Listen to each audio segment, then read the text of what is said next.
अब कि हम जहरवा खैबै ना, कि हम जहरवा खैबै ना, हम जहरवा खैबै ना। कि बाबा भूतनाथ की रूप देख करके सब सखी कहे छथिन कि हम बाबा भोलेनाथ से अपन गौरी के बियाह नहीं करब, कि शिव से गौरी ना बियाहब, हम जहरवा खैबै ना, शिव से गौरी ना बियाहब, हम जहरवा खैबै ना, हम जहरवा खैबै ना, हम जहरवा खैबै ना, जहरवा खैबै ना, हम जहरवा खैबै ना, शिव से गौरी ना बियाहब, हम जहरवा खैबै ना, शिव से गौरी ना बियाहब, हम जहरवा खैबै ना।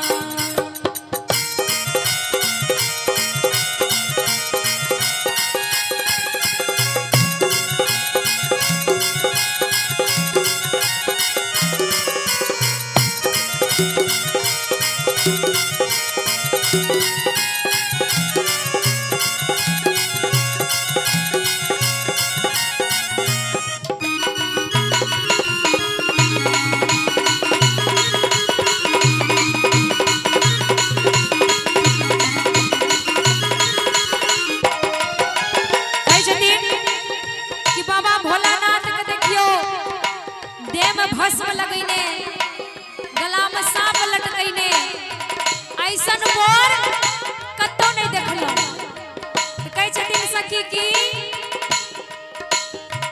लोटे जो हो देहिया पर नागवा नगिनिया,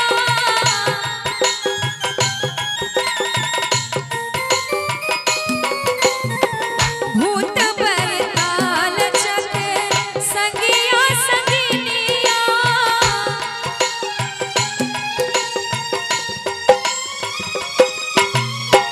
लोटे जाओ देहिया पर नागवा नगिनिया, भूत बैताल चके संगिया संगिनिया, से करा जमाई काटे कैसे उतारब, से करा जमाई केरा कैसे उतारब, हम जहरवा खैबै ना, हम जहरवा खैबै ना, शिव से गौरी ना बियाहब, हम जहरवा खैबै ना, ओ शिव से गौरी ना बियाहब, हम जहरवा खैबै ना।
सखी कहे छथिन कि हम दुल्हा बहुत प्रकार के देखलो कि रथ पर चढ़ के आवे छे दुल्हा, घोड़ा पर चढ़ के आवे छे, चार चक्का में आवे छे, लेकिन बसहा सवार दुल्हा पहला बार देखलो।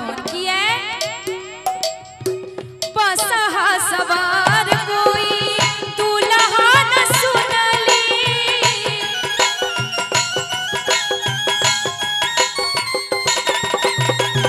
ऊपर न देखली ता डरे आँख मुनली,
एते सुकुमार आ ओकर बर एते बुढ़वा आ देखे में ठठेरी नियर।